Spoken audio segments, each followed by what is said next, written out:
سلام، به قسمت دوم سفر ما خوش اومدید. توی قسمت قبلی بهتون گفتم که برای سفر تابستونی با مامانم اومدیم به لندن.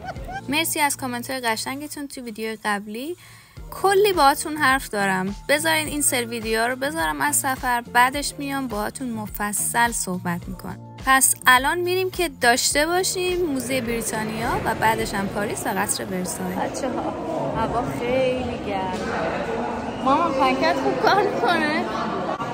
بچه‌ها ما اینا رو از تیک تاک خریدیم و خیلی هم کاربردیه. یه سر بزنیم به منشور کوروش و یه سری چیزای جدید که اومده توی قسمت راه و بین النهره. خیلی هم گرمه.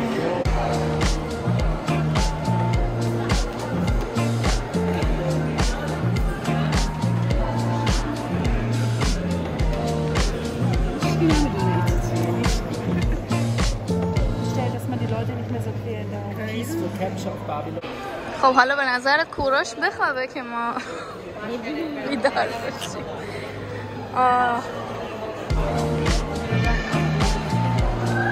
بچه ها جام جمع هم داشته باشین.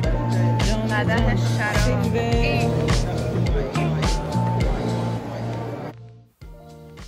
رسیدیم به بخش جواهرات سلطنتی که واقعا خیلی شگفت انگیزن. اگه بهشون دقت کنید میبینین که خیلی از طلاهایی که دیزاینایی که امروز تو طلافروشی ها میبینید از اینا الهام گرفته شده. در مورد این قسمت موزه هم میخواستم بهتون نشون بدم که اینا واقعی نیستن. فکر نکنین از تخت جمشید اینا رو کندن آوردن اینجا. نمونه سازی کردن و کاملا فیک. ببینید چی پیدا کردم. این براتون آشنا نیست.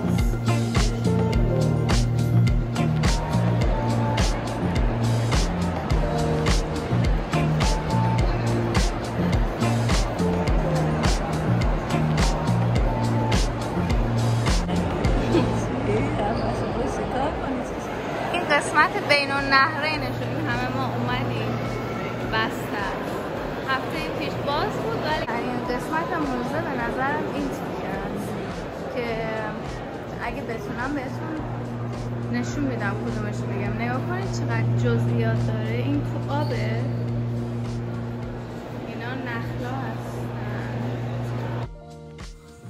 نمیدونم قبلا بهتون گفتم که هر وقت اینا رو میبینم یاد 80 روز دور دنیا میافتم. اینو ببینید توی دستش فرع ایزدی داره و پا برهنه هم هستن همشون.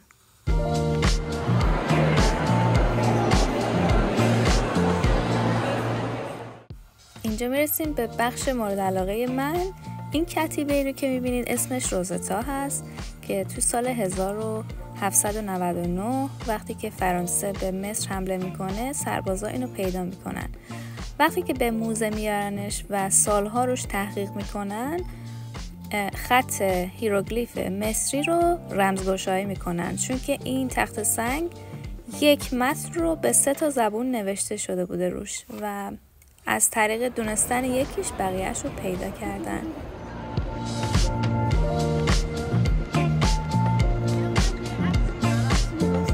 خب اینم از موزه بریتیش.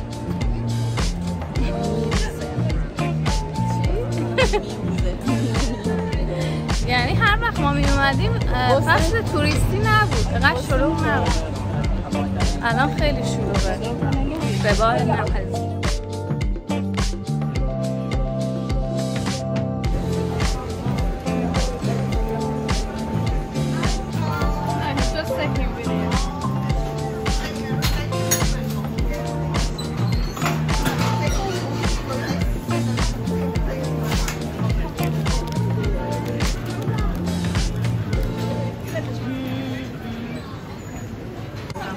بوی تخم مرغ هم میده. البته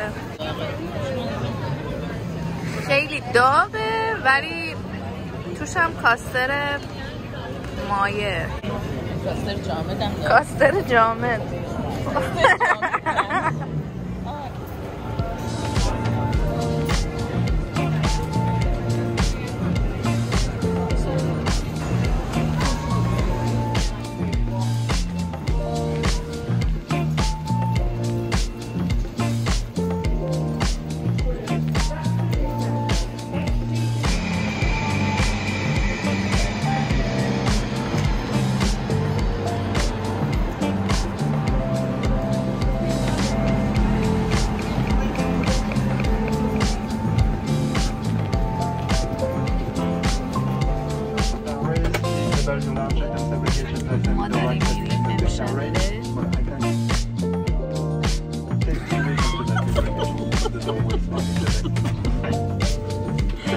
صبح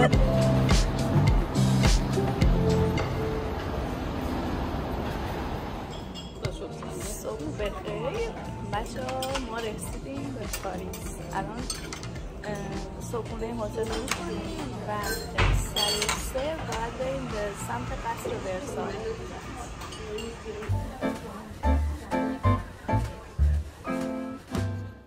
نظر در مورد متروشون چیه؟ جدید شده، همه چی نو و جدید و انقدر هوا خوبه بچه‌ها. دریق از یک ذره نور خورشید. بچه‌ها داریم میریم به کاخ ورسای.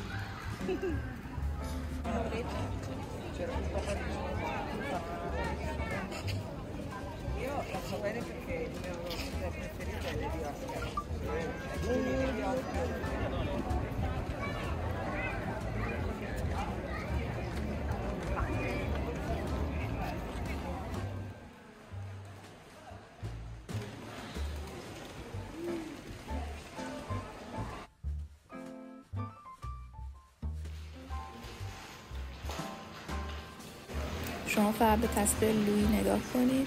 خیلی از اون موهای فرفریشون زیاد نقاشی بود. نمیخوام زیاد نقاشی بهتون نشون بدم چون میدونم ممکنه حوصلتون سر بره، ولی این نقاشی مخصوصا وقتی که نور رو اینطوری نشون داده برام خیلی جالب بود. اینم هنرمندشه اگه خواستین بیشتر بدونید. اینم محوطه بیرونش بود که میشد از پنجره نگاه کرد.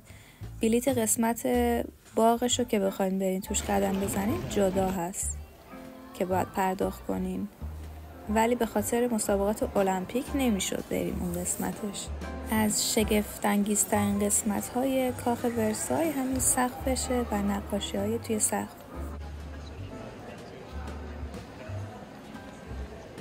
بچه‌ها این دو اینجا و اینجا آینه است. اسم اینجا رو گذاشتن تالار آینه.